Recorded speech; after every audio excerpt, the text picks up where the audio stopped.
안녕하세요. 삶의 가장 낮은 곳, 가장 어둡다고 느껴지는 그 순간에 대해 이야기 나눠보는 시간입니다. 오늘 우리가 함께 묵상할 이야기는 절망의 끝에서 시작되는 희망에 관한 메시지입니다. 본격적인 이야기에 앞서 잠시 여러분의 마음을 모아주시면 감사하겠습니다. 만약 오늘 이 이야기가 여러분의 마음에 작은 울림을 준다면, 또는 이 위로가 필요한 다른 누군가가 떠오른다면 좋아요와 구독을 통해 그 마음을 나눠주세요. 여러분의 작은 손길이 하나님의 따스한 은혜를 더 멀리 전하는 통로가 될 것입니다. 나누시는 그 마음에 주님의 축복이 가득하기를 기도합니다. 우리는 흔히 예수님의 탄생을 떠올릴 때 화려하고 거룩한 장면을 상상하곤 합니다. 반짝이는 크리스마스 트리, 값비싼 선물, 그리고 예수님의 생일을 축하하기 위해 신용카드를 사용하는 우리의 모습을 말이죠. 주님이 우리에게 베풀어 주신 은혜에 감사하는 마음을 표현하기 위해 때로는 빚을 지면서까지 무언가를 하려고 애쓰기도 합니다. 하지만 그 모든 분주함과 소란스러움을 잠시 멈추고 우리 이야기의 본질, 바로 그 첫 시작으로 돌아가 봅시다. 모든 것의 시작이었던 그 아기, 그리스도를 잠시 생각해 보는 겁니다. 성경은 그 아기가 구유에 누워 있었다고 말합니다. 왜일까요? 누가복음 2장 7절은 그 이유를 명확히 알려줍니다. 이는 여관에 있을 곳이 없음이러라. 세상의 구원자로 오신 그분은 이 땅에 첫 발을 내딛는 순간부터 거절당하셨습니다. 머물 곳이 없어서, 방이 없어서 거절당했습니다. 이야기를 들으며 문득 이런 생각이 듭니다. 이것이 과연 2000년 전 예수님만의 이야기일까요? 아니면 오늘을 살아가는 바로 당신과 나의 이야기일까요? 어쩌면 당신은 사람에게 직접적으로 거절당하지는 않았을지 모릅니다. 하지만 당신의 꿈이 거절당했을 수 있습니다. 당신의 계획이 예상치 못하게 미뤄지거나 지연되거나 혹은 완전히 무산되었을지도 모릅니다. 올 한 해 어디에서도 내 자리를 찾을 수 없었던 그 거절의 자리, 내 감정조차 편안히 기댈 곳을 찾지 못했던 불안한 마음, 홍해처럼 가로막힌 문제 앞에서 어떤 해결책도 보이지 않았던 막막함, 거센 폭풍우 속에서 길을 잃은 듯한 두려움, 칠흑 같은 밤, 한 줄기 평화도 찾을 수 없었던 고통, 다음 한 걸음을 어디로 내디뎌야 할지 몰라 방황했던 시간들, 바로 그 절망적이고 차가운 거절의 자리에서 당신은 구유에 누인 한 아기를 발견하게 될 것입니다. 마리아가 자신의 아들을 구유에 눕히는 것을 계획했을 리 없습니다. 그것은 그녀가 원했던 최선의 선택이 아니었습니다. 때때로 우리의 삶은 이처럼 전혀 계획하지 않았던 곳, 원하지 않았던 상황으로 우리를 데려다 놓습니다. 이렇게 빨리 내 전성기가 끝날 줄은 몰랐어요.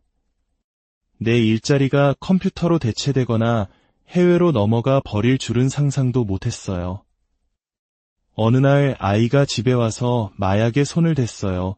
돈이 필요해요라고 말할 줄은 꿈에도 몰랐습니다. 우리는 이 모든 것을 계획하지 않았습니다. 하지만 여러분, 이것 하나만은 꼭 기억하십시오. 당신이 예상하지 못했다는 사실이 하나님께서 그 상황을 다루지 않으신다는 의미는 결코 아닙니다.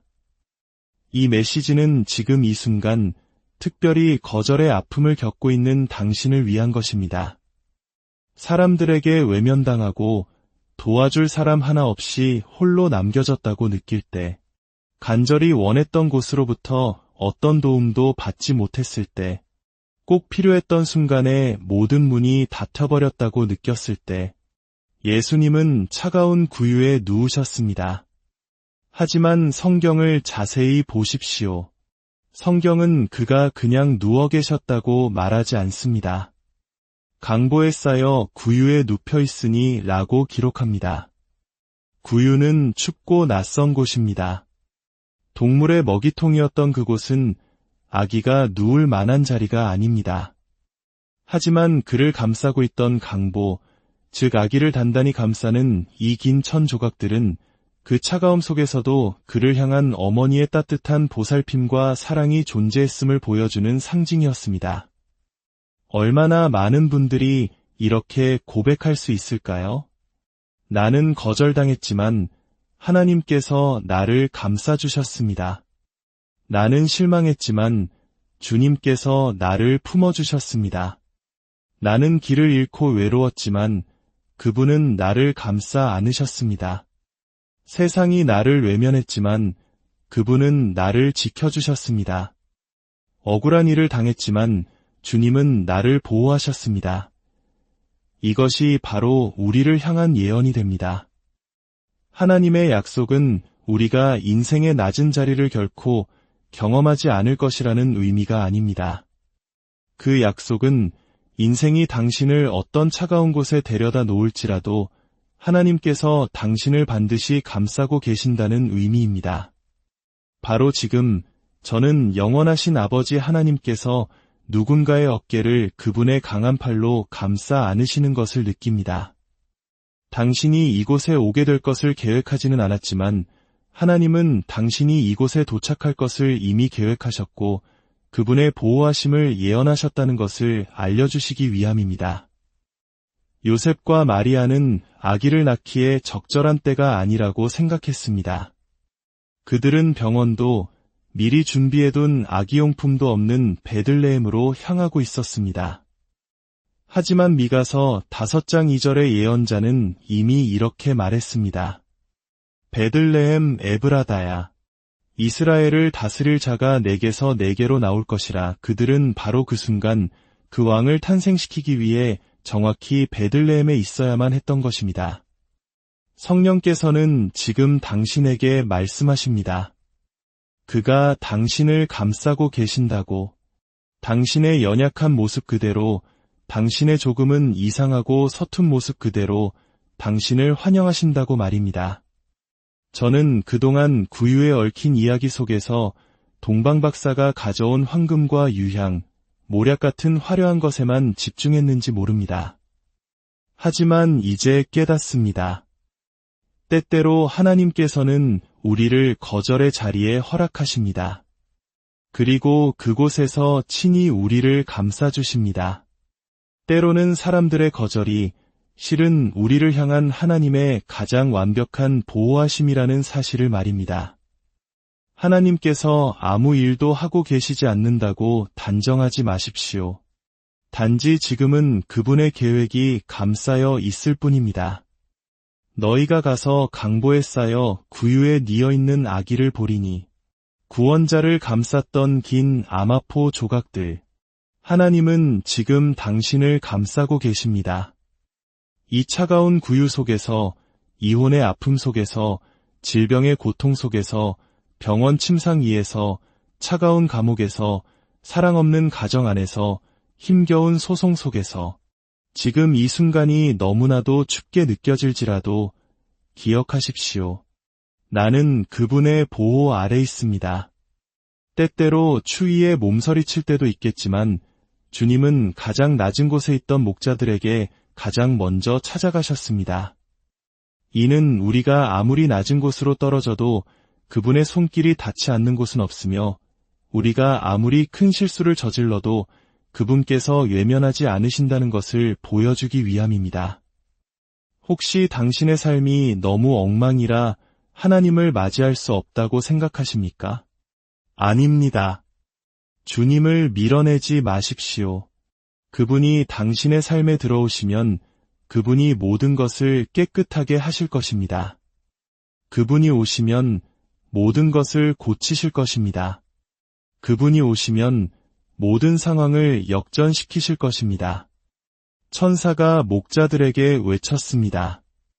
내가 온 백성에게 미칠 큰 기쁨의 좋은 소식을 너희에게 전하노라. 목자들에게 전하십시오. 내가 이제 그들의 삶에 개입한다고. 나의 백성에게 전하십시오.